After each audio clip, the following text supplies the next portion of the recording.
Olá, terceiro ano. Eu sou a professora Luciene Amorim e vou concluir aqui com vocês a segunda parte da Primeira Guerra Mundial, que foi introduzida e trabalhada aí inicialmente pela professora Patrícia Feitosa. Então, nós vamos usar esse mapa mental aqui, que de uma forma simplificada aborda os principais pontos da Primeira Guerra Mundial que nós vamos estar trabalhando aqui. Então, vamos só revisar um pouquinho do que a professora Patrícia falou. Nós temos aqui como as principais causas o imperialismo, que era exatamente a questão das nações europeias no início do século XX, boa parte delas já desenvolvidas industrialmente, com suas economias bem desenvolvidas, que passaram a tentar expandir essas economias dentro de outras nações. E, em decorrência desse desenvolvimento industrial, desejavam conquistar novos territórios para buscar matéria-prima, mão de obra barata e também desenvolver suas economias dentro de outras nações no continente africano e asiático. Nós temos aí também o nacionalismo, não é isso?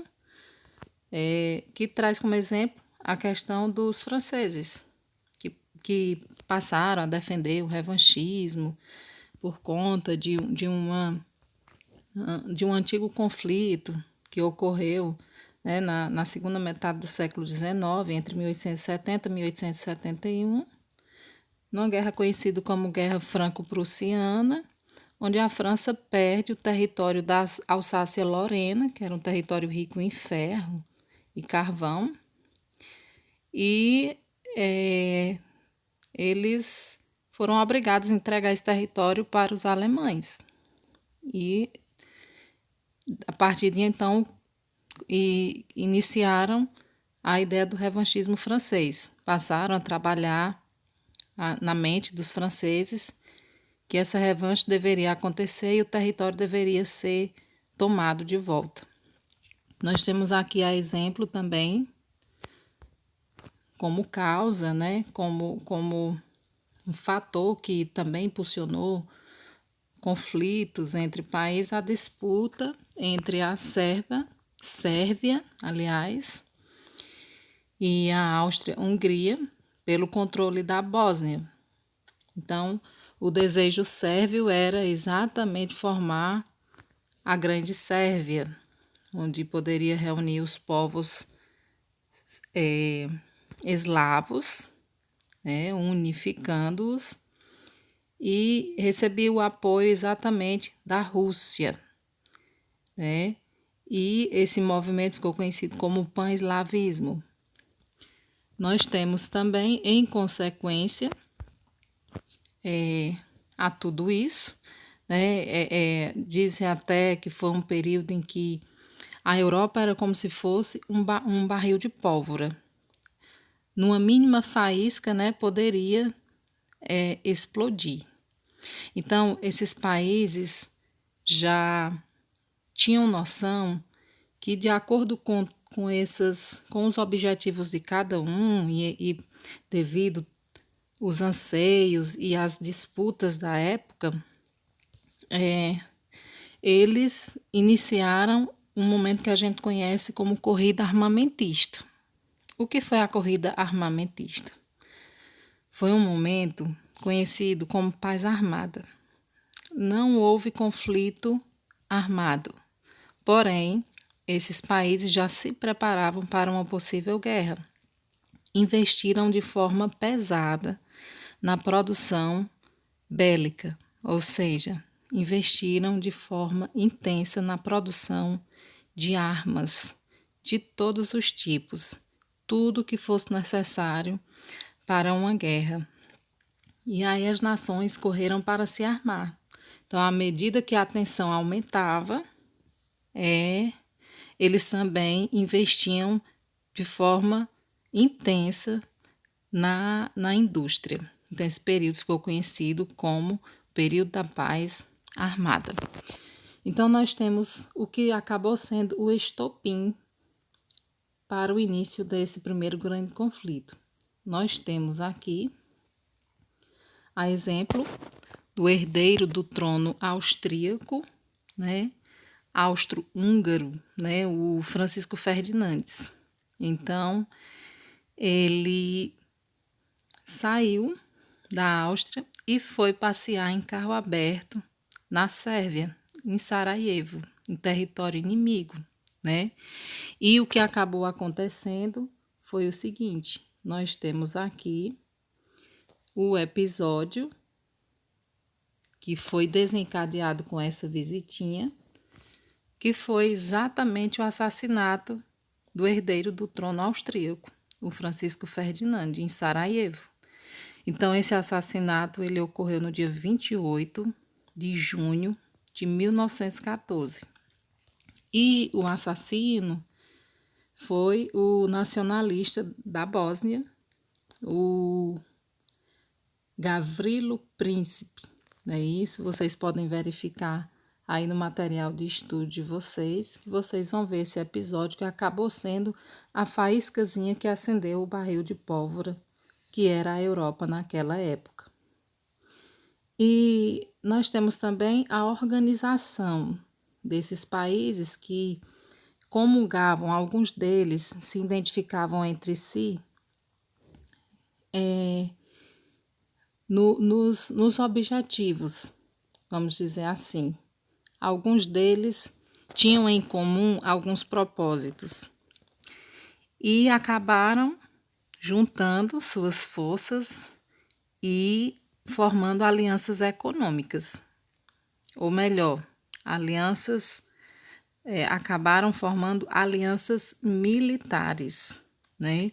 Nós temos aí de um lado a Tríplice Aliança e do outro lado, com seus objetivos em comuns, a Tríplice Entente. Por que esses dois blocos ficaram em lados distintos, né? Ou porque alguns desses países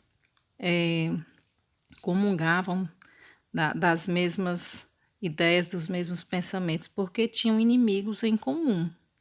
Então, a Tríplice Aliança foi a aliança militar formada pela Alemanha, Áustria, o Império Otomano e a Itália. Só que aqui a gente tem um detalhezinho, né? Nós vamos já repassar para vocês. Do outro lado, nós temos a Tríplice Entente, formada pela Inglaterra, ou seja, Reino Unido, França, Rússia, e depois a gente fala aqui dos Estados Unidos. Então, inicialmente, a Inglaterra, ela inicia a guerra ao lado da Tríplice Aliança. Porém, mudou de lado porque a Inglaterra prometeu algumas possessões para ela e ela resolveu deixar a Tríplice Aliança. Então, nós temos aqui duas alianças militares, né, dos países que formaram esse grande conflito mundial, a Tríplice Aliança e a Tríplice Entente. Então, a guerra, ela durou de 1914 até 1918. E as consequências foram, né? Antes de colocar as consequências, é bom que a gente relembre que esse grande conflito mundial, ele teve suas fases. Nós temos a primeira fase, que vai de 1914 a 1915, que é marcada pela guerra de movimento das forças beligerantes, né? E nós temos a segunda fase, de 1915 a 1917, que é marcada por essa intensa movimentação, a chamada Guerra de Trincheiras, viu? Por que Guerra de Trincheiras? Os soldados eles cavavam valas no chão e tentavam se proteger de alguma forma e evitar o avanço a tomada de territórios por seus inimigos. Então, esse momento ficou caracterizado como guerra de trincheiras. E a terceira fase, que foi de 1917 a 1918, caracterizada pela entrada e saída de países na guerra. Nós temos, por exemplo, a Alemanha. A Alemanha, ela, nesse período, a Marinha Alemã utilizou submarinos, afundou navios de países tidos como países que eram neutros. Então, ela alegou que transportavam alimentos e armas para seus inimigos, né? Também nós temos a entrada dos Estados Unidos na guerra. Os Estados Unidos, que em nada tinha a ver, um país da América do Norte, mas em contrapartida lucrou bastante produzindo armas e suporte para a guerra e vendendo para a Tríplice Entente, Inglaterra, França e Rússia. Então, como a guerra já estava se estendendo e os Estados Unidos temia perder seus lucros, então eles entraram nessa guerra em favor da Tríplice Entente. E o que aconteceu foi que no final do conflito nós temos a vitória dos aliados da Tríplice Entente, Inglaterra, França e Rússia, sendo que a Rússia se ausentou da guerra em virtude de uma revolução ocorrida em 1917. Então, debilitada, com sua economia frágil,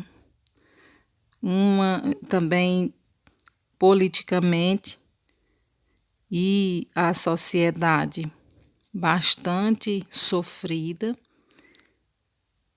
a Rússia sai desse conflito. Então, nosso próximo assunto será a Revolução de 1917 na Rússia. Vamos trabalhar mais detalhadamente. Mas aqui, como consequência desse primeiro grande conflito, nós temos 10 milhões de mortos, né? O fim da Belle Époque, como diz, né? Que foi aquele período inicial, antes da guerra, que vai lá da Guerra Franco-Prussiana, quando a França perde a Alsácia-Lorena, né? Até o início da guerra, em 1914, esse é o período da Belle Époque, né? Que foi esse momento de euforia, de grande desenvolvimento econômico, tecnológico, consequentemente cultural também, artístico. Então, houve o fim, as consequências, né, seriam essas. Até mesmo porque a Belle Époque caracterizou esse momento de desenvolvimento, de avanço tecnológico. Mas, em contrapartida, muitas dessas tecnologias acabaram sendo utilizadas para a destruição do próprio homem, não é isso? Então, isso acaba com a guerra, é uma consequência da guerra. Então, nós temos aí também a derrocada dos impérios alemão, russo, vamos arrumadinho aqui, o Império Austro-Húngaro e o Império Otomano. Então, sai ao final desse primeiro grande conflito mundial, esses impérios saem arrasados, devastados. Nós temos aqui também, porque logo após o final do conflito, muitos territórios que foram tomados, depois foram retomados, divididos, e no final da guerra nós temos aqui o Tratado de Versalhes, que foi um tratado realizado aí entre os vencedores e que aplicou-se duras penalidades a Alemanha. Vocês têm aí a humilhação da Alemanha, que acaba abrindo caminho para o surgimento futuro do nazismo, né? Eram governos pautados na censura, no uso da força, eram governos totalitários. Enfim, nós temos também o surgimento da Liga das Nações, que os países vencedores tentaram formar essa liga para promover a paz no mundo, mas posteriormente não deu certo, os países não se entenderam e só depois é que surge a ONU, a Organização das Nações Unidas. Então, o primeiro grande conflito mundial concluiu dessa forma, né, com a vitória para a Tríplice Entente, com a intervenção dos Estados Unidos, que lucram com esse cenário de devastação e destruição humana em larga escala e que saem como um dos países mais desenvolvidos e ricos do mundo no final da Primeira Grande Guerra Mundial.